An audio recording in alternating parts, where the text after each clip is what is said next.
오늘 우리에게 주신 하나님의 말씀은 창세기 2장 4절에서 7절까지 말씀입니다.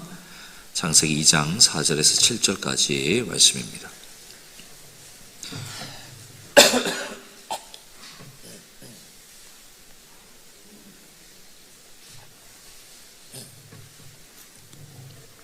함께 교독하도록 하겠습니다.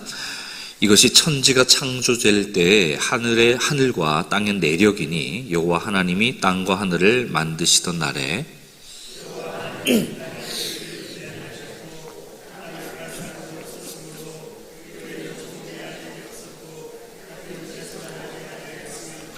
안개만 땅에서 올라와 온 지면을 적셨더라. 여호와 하나님이 땅의 흙으로 사람을 지으시고 생기를 그 코에 불어넣으시니 사람이 생명이 되니라. 아멘. 기도하겠습니다. 사랑과 은혜가 풍성하신 하나님 아버지, 오늘도 저희를 예배 자리로 불러주시고 또 말씀 앞에 서게 하시니 감사합니다. 주님, 이 시간 우리의 눈과 귀와 또 우리의 마음을 열어주셔서 들려주시는 말씀을 잘 깨닫게 하여 주시옵소서. 우리가 흙과 같은 아주 연약한 존재이지만 하나님의 생기로 살아가는 귀한 존재라는 것을 다시 한번 기억하게 하시고 주님이 주시는 참된 의미를 발견하게 하여 주옵소서. 또한 우리의 삶이 육적인 것과 영적인 것 가운데 균형을 이루게 하시고 무엇보다 하나님과의 관계 속에서 참된 기쁨과 만족 누리게 하여 주옵소서. 이 시간 전해지는 말씀을 통해 우리의 생각이 새로워지고 우리의 삶이 주님께 더 가까이 나가게 하시기를 간절히 소망합니다. 예수님의 이름으로 기도하옵나이다. 아멘. 여러분, 우리가 잘 아는 것처럼 이 창세기 1장에는 하나님께서 6일 동안 천지를 지으시고 또 창조하신 그 이야기가 순서대로 나옵니다. 그런데 창세기 2장으로 넘어가 보면 같은 창조 이야기가 다시 시작되는 것처럼 그렇게 보이는데요. 4절을 함께 한번 읽어보도록 하겠습니다. 이것이 천지가 창조될 때에 하늘과 땅의 내력이니 여호와 하나님이 땅과 하늘을 만드시던 날에, 그러면서 다시 창조 이야기를 또 새롭게 풀어가는 느낌을 받습니다. 그런데 가만히 읽어보면 조금 이상하게 느껴지는 부분이 있을 수도 있어요. 왜냐하면 이 5절 때문에 그렇습니다. 5절을 함께 읽어보겠습니다. 여호와 하나님이 땅에 비를 내리지 아니하셨고 땅을 갈 사람도 없었으므로 들에는 초목이 아직 없었고 밭에는 채소가 나지 아니하였으며, 그러죠. 이 구절을 보면요, 아직 비가 내리지 않았고 들에는 풀도 없고 밭에는 채소도 나지 않았다 그래요. 그리고 7절에 이어서 보면 하나님께서 흙으로 사람을 지으시고 생기를 불어넣으셨다라고 하는데 7절을 함께 한번 읽겠습니다. 여호와 하나님이 땅의 흙으로 사람을 지으시고 생기를 그 코에 불어넣으시니 사람이 생명이 된지라. 아멘. 그러니까 지금 땅에 풀도 없어요. 채소도 없습니다. 그런데 마치 사람이 먼저 만들어진 것처럼 지금 보인다는 거죠. 특히 19절 말씀을 보면 더 그렇게 느껴지는데요. 19절에는 여호와 하나님이 흙으로 각종 들짐승과 공중에 각종 새를 지으시고, 그렇게 19절에 기록이 되어 있습니다. 이렇게 되어 있으니까 앞에 7절에서 이미 사람을 만드셨다고 했기 때문에 읽는 우리의 입장에서는 뭔가 1장의 창조 기사와는 이야기가 순서가 뒤바뀐 것처럼 느껴진다는 것이죠. 사람이 먼저 창조되었고 동물이 나중에 창조되었는가, 2장에서는 그렇게 생각이 될 수가 있다는 겁니다. 그래서 창세기 1장에서 창조된 순서와 뒤바뀐 것처럼 보여서 헷갈릴 수가 있는 거예요. 그래서 어떤 분들은 이 창세기 안에 서로 다른 두 개의 창조 이야기가 있는 게 아니냐, 심지어 이렇게까지 생각을 합니다. 하지만 여러분, 이것은요 서로 모순되는 이야기가 아니라 같은 사건을 다른 관점에서 설명하는 것일 뿐입니다. 순서가 틀린 게 아니라 이 설명하는 방식이 다른 것이에요. 이 창세기 1장은 창조의 순서를 따라 차근차근 기록한, 말하자면 시간의 흐름에 따른 기록입니다. 반면에 2장은요, 시간의 흐름에 따라서 기록된 게 아니라 사람을 중심으로 해서 다시 풀어주는 이 창조의 이야기라고 볼 수가 있어요. 이걸 조금 쉽게 생각해 보면 이런 식입니다. 이 한 가족에게 있었던 한 사건을 엄마의 시선에서 이야기를 풀어갈 수도 있고요. 또 자녀의 입장에서 다르게 다시 이야기를 풀어갈 수도 있는 거죠. 같은 일이지만 보는 관점이 다르기 때문에 강조하는 부분이 달라지게 되어 있습니다. 이 이야기의 순서도 조금 달라지게 될 수 있죠. 창세기 1장과 2장도 바로 그런 관계에 있는 겁니다. 그래서 2장에서는 사람인 아담이 먼저 등장하고 그 다음에 동물들이 나오고요. 그리고 아담이 이 이름을 지어주는 장면이 이어지게 되는 거예요. 이 순서를 통해 하나님께서 사람에게 어떠한 역할을 맡기셨는가가 확인되고 또 사람의 책임을 강조하고 있는 것입니다. 또 한 가지 중요한 것은 1장에서는 남자와 여자를 창조하였더라 이렇게 간단하게 기록하고 있는데 2장에서는 여자가 어떻게 창조되었는지를 보다 구체적으로 자세하게 설명해 주고 있습니다.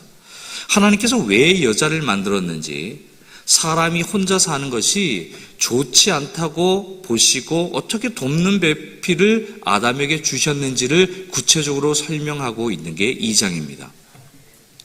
결국 창세기 2장은 창세기 1장과 전혀 모순되거나 반대되는 그런 내용이 아니라 오히려 1장의 내용을 더 깊고 풍성하게 설명해 주는 것이다, 보충 이야기다라고 할 수가 있겠습니다. 하나님이 얼마나 사람을 특별하게 지으셨는가, 또 사람을 향한 하나님의 마음이 어떠신가, 이것을 더 가까이 들여다 볼 수 있게 만드는 그런 장면이다라고 볼 수가 있는 거죠. 여러분, 창세기 1장과 2장을 우리가 자세히 보다 보면요, 하나님의 이름이 조금 또 다르게 불리는 것도 우리는 발견할 수가 있는데요. 이것도 그냥 우연이 아닙니다. 하나님이 하나님을 우리가 어떻게 바라보느냐에 따라서 하나님의 이름이 다르게 표현되는 것을 볼 수가 있는데요. 먼저 창세기 1장 1절부터 2장 3절까지는 계속해서 하나님이라는 이름이 등장합니다. 히브리어로는 엘로힘이라고 하는데요. 이 말은 권세가 있고 능력이 크신 분, 엘로힘, 이것이 한국어로는 하나님 이렇게 번역이 되었습니다. 그러니까 창세기 1장은 온 세상을 창조하신 분, 크고 위대하신 하나님, 능력의 하나님을 강조하고 있다는 거예요. 그런데 2장 4절부터는 하나님의 이름에 관해서 이 표현이 조금 다르게 표기가 됩니다. 여호와 하나님이, 이렇게 돼요. 여호와가 붙습니다. 1장에는 없어요. 여호와 하나님이라는 말이 계속해서 반복되는데 성경을 보시면 4절에 여호와 하나님이 땅과 하늘을 만드시던 날에, 5절에도 여호와 하나님이 땅이 비를 내리지 아니하였고, 7절에도 여호와 하나님이, 그리고 그 이하의 모든 구절이 여호와 하나님이라고 말하는 것을 우리는 발견하게 됩니다. 여기서 여호와라는 이름이 등장하는 거죠. 여러분, 여호와라는 이름은 하나님께서 직접 알려주신 이름입니다. 출애굽기에서 모세에게 하나님이 나타나셔서 나는 스스로 있는 자다라고 말씀하시며 자신의 이름을 여호와라고 말씀하셨죠.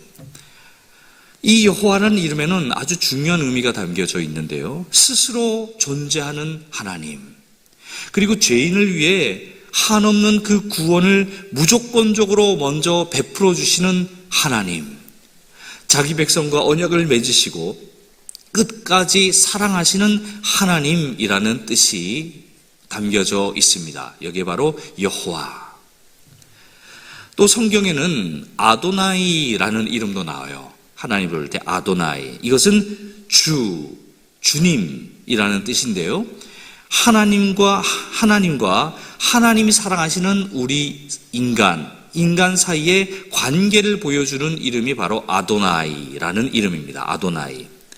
하나님은 주인 되시고 우리는 그분을 따르고 신뢰하는 존재라는 것을 강조하는 표현이 바로 아도나이예요. 주인과 종의 관계.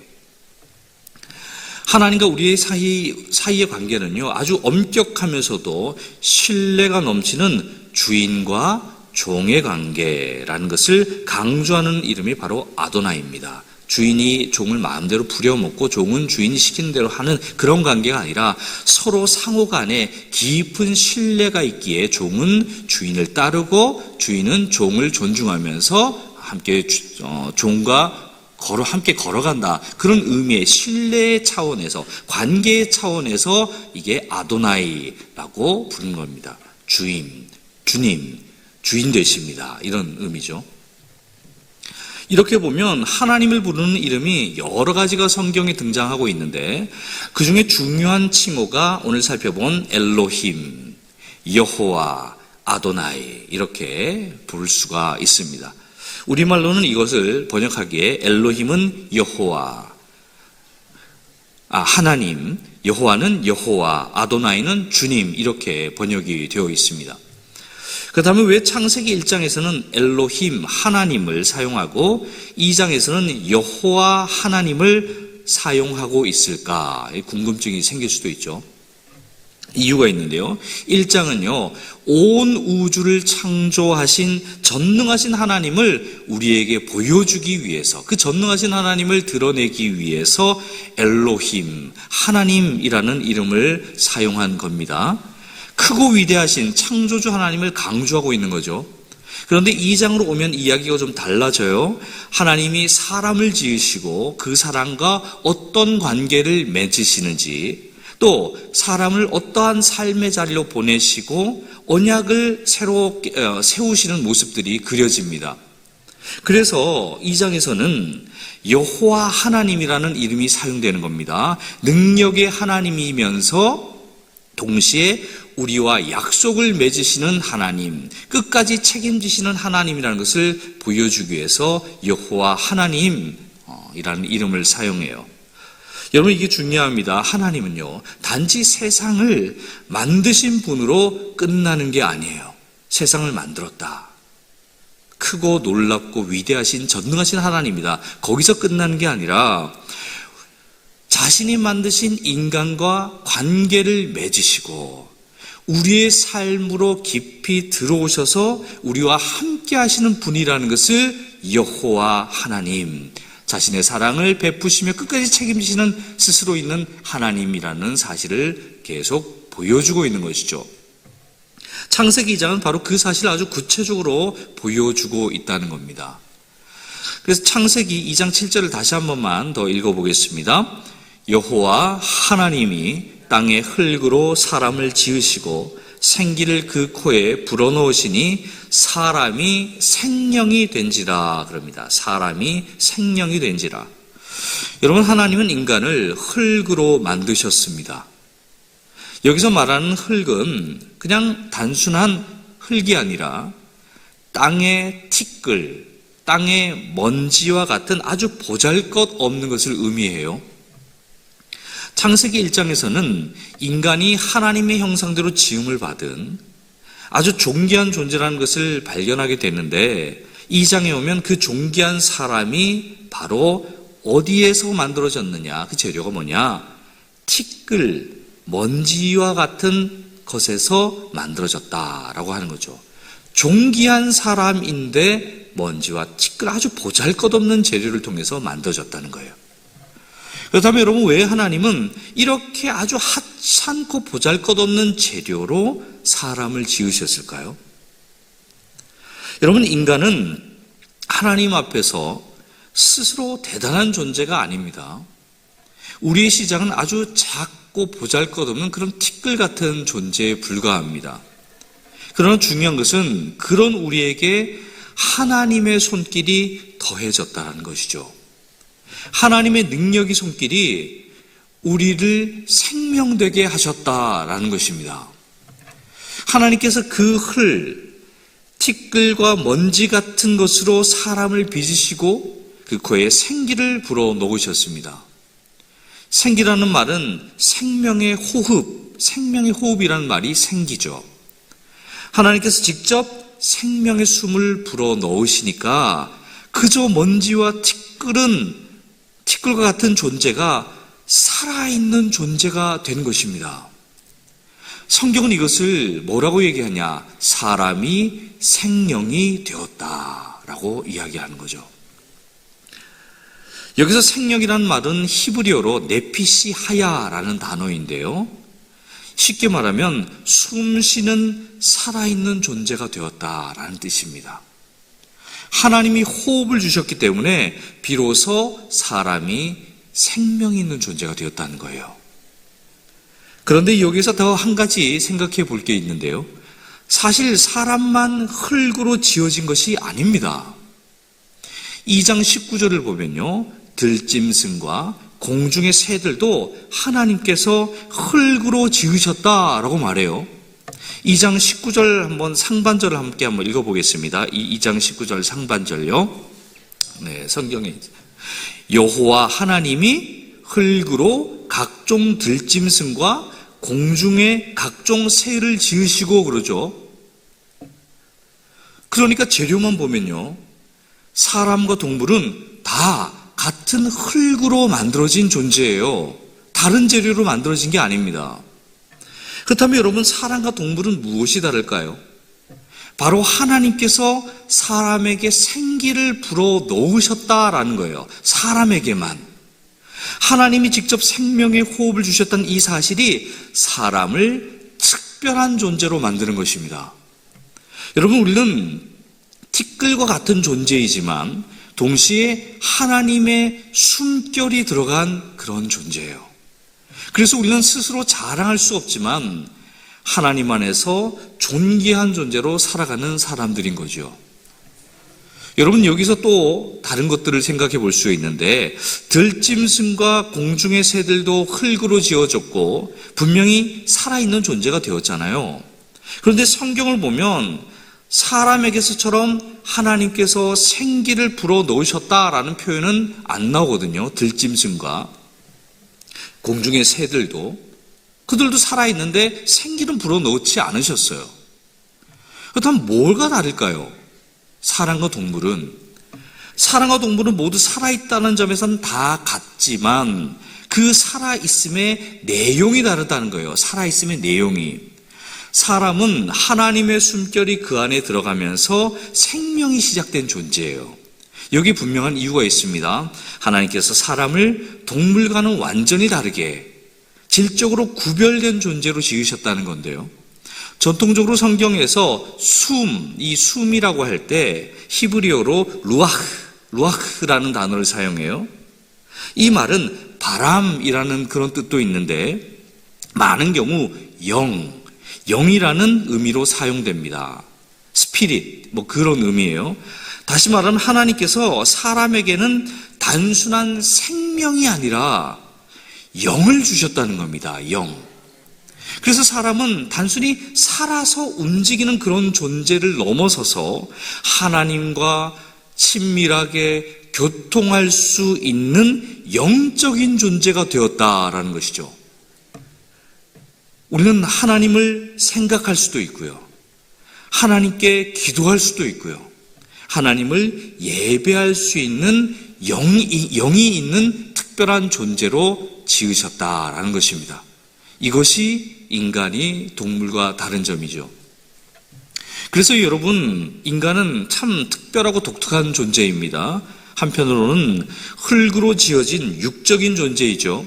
배가 고프고 피곤하고 또 병들기도 하는 아주 연약한 존재입니다. 그런데 또 한편으로는 하나님의 생기가 들어간 영적인 존재예요.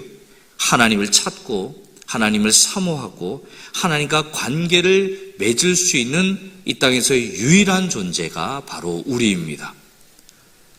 이렇게 서로 다른 두 가지 모습이 함께 있는 존재가 바로 인간이에요. 육적인 부분과 영적인 부분이요. 그래서 우리는 단순히 육체만을 위해서 사는 존재가 아니라 우리의 영혼을 위해서도 살아가야 하는 존재라고 할 수가 있는 거죠. 하나님께서 우리를 그렇게 지으셨기 때문입니다. 여러분, 우리 인간은요, 육적인 존재죠. 먹고 살아야 됩니다. 쉬어야 살 수 있습니다. 일을 해야 되고요. 또 때로는 즐거움도 누리면서 살아가야 해요. 이런 것들을 절대로 그냥 가볍게 여기서는 안 됩니다. 우리에게 필요한 것들이니까요.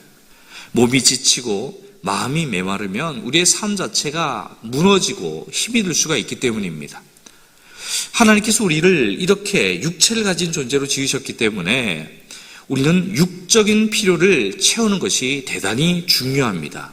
우리의 삶에 아주 필요한 부분이에요. 그런데 여러분, 여기서 끝이 아니죠. 우리는 동시에 영적인 존재라고 하였습니다. 단순히 먹고 일하고 쉬고 즐기는 것만으로 우리의 마음이 충만하게 채워지지는 않는다라는 거예요. 세상에서 좋다는 것을 다 가져도 어딘가 허전한 이유가 무엇이겠습니까? 하나님이 우리 안에 영을 주셨기 때문이죠. 그래서 우리는 하나님을 찾고 하나님과의 관계를 맺을 때 비로소 참된 풍요로움, 참된 만족감을 풍성하게 누릴 수가 있게 된다는 겁니다. 동물은 배부르면 만족합니다. 동물은 배가 부르면 만족해요. 그러나 사람은 배가 불러도 만족이 안 됩니다. 눈에 보이는 것이 다가 아닌 것을 우리는 다 알죠. 보이지 않는 하나님을 향해 우리 마음이 움직이는 존재가 바로 인간이라는 거예요. 파스칼은 우리 마음속에 하나님이 아니면 채울 수 없는 바로 그런 공간이 있다라고 이야기하였습니다. 하나님만이 채울 수 있는 공간이 있다는 거죠. 예수님도 뭐라고 하셨죠? 사람이 떡으로만 살 것이 아니에요. 하나님의 입으로부터 나오는 말씀으로 살 것이다 라고 하였죠. 우리는 육신적인 존재이기에 떡도 필요하지만 동시에 영적인 존재이기에 하나님의 생명의 말씀, 진리의 말씀도 우리에게는 필요하다라는 것입니다. 여러분, 우리의 삶은 그래서 이 두 가지가 함께 갈 때, 균형을 맞춰 갈 때 건강해질 수가 있습니다. 육적인 필요도 잘 채워가고 또 영적인 필요도 잘 채워가야 합니다. 어느 한쪽만 너무 치우쳐서 붙잡고 살면요, 우리의 삶의 균형이 깨어집니다. 우리의 영혼의 균형이 깨어져요. 결국 그렇게 되면 삶이 힘들어집니다. 매일 기도만 한다고 해서 먹는 것들을 대충 하고 운동하지 않고 그리고 우리의 삶에 필요한 누려야 할 것들을, 기쁘게 누려야 할 것들을 전혀 누리지 않고 하나님만 붙잡고 살아도 그 삶의 균형은 깨어집니다. 무너집니다. 기도와 동시에 우리의 삶에 필요한 것들도 잘 채워나가야 이게 균형이 잘 잡힌 신앙이라는 겁니다. 그러므로 여러분, 오늘도 여러분의 몸을 잘 돌보실 수 있기를 바랍니다. 영적인 것도 중요하지만 육적인 것도 중요합니다. 누군가가 그렇게 얘기했어요. 새벽 기도 와서 영적인 것 잘 드시고 집에 가서 자지 말라고. 집에 가서 바로 자면 육적인 부분이 무너지잖아요. 자면 안 됩니다. 식사하고 간단하게 말씀 묵상하고 활동을 해야지 자면 안 된다고요. 몸이 안 좋아지니까. 여러분, 하나님을 가까이 하고 말씀을 듣고 기도하며 살아가야 합니다. 우리의 영혼도 잘 돌보고 육적인 부분들도 잘 돌보실 수 있는 여러분 되실 수 있기를 바랍니다. 이 두 가지가 함께 잘 어우러질 때 하나님께서 주시는 참된 평안과 만족과 기쁨을 누리게 될 줄로 믿습니다. 오늘 하루도 그 은혜가 여러분의 삶에 가득할 수 있기를 예수님의 이름으로 축복합니다. 이제 함께 기도하겠습니다. 감사헌금 김기동 정성자 집사님, 그리고 방일아 권사님, 그리고 1,000번째 헌금 드렸습니다. 주님, 우리는 너무나 하찮고 보잘것없는 티끌과 같은 존재이지만 하나님의 생기를 받은 존재, 존귀한 존재임을 우리가 다시 한번 기억할 수 있게 하여 주시옵소서. 우리 스스로를 너무 자랑하지 않게 하시고 우리 스스로를 또 함부로 여기지도 않게 해 주십시오. 하나님 안에서 주신 참된 가치를 잘 붙들고 살아가는 인생 될 수 있도록 도와주시옵소서. 또한 우리가 육적인 필요를 외면하지 않게 하시고 주님이 주신 우리의 삶을 성실하게 살아가게 하시며 동시에 영적인 갈급함을 계속 중요하게 여기게 하셔서 날마다 하나님과 동행하는 삶 살 수 있도록 도와주시옵소서. 주님, 우리의 삶이 한쪽으로 치우치지 않게 하시고 몸과 마음과 영혼이 하나님 안에서 온전히 세워지는 균형 잡힌 인생 되게 하여 주시옵소서. 이 말씀을 듣고 돌아간 우리의 발걸음 위에 주님께서 함께하여 주시고 오늘 하루의 삶 속에서도 하나님의 은혜와 평강을 깊이 누리게 하여 주시옵소서. 오늘도 정성으로 예물 드린 손길 있습니다. 주님 드린 손길마다 복을 더해 주시고 각 가정과 생업 위에도 은혜를 베풀어 주시고 또 필요한 것을 때마다 채워주시는 주님의 공급하심을 그들이 경험하고 주님께 영광 돌릴 수 있게 하여 주시옵소서. 예수님의 이름으로 기도하오며 이제는 우리 주 예수 그리스도의 은혜와 하나님 아버지의 크신 사랑과 성령의 교통하심이 육적인 삶과 영적인 삶이 조화를 이루며 하나님 안에서 참된 만족과 기쁨을 누리기를 소망하는 이 자리에 모인 모든 성도들 위에와 이들의 가정과 삶의 자리와 생업 위에 또 우리 일산명석교회와 우리 조국 대한민국에 이제와 영원토록 함께하여 주시옵기를 간절히 축원하옵나이다. 아멘.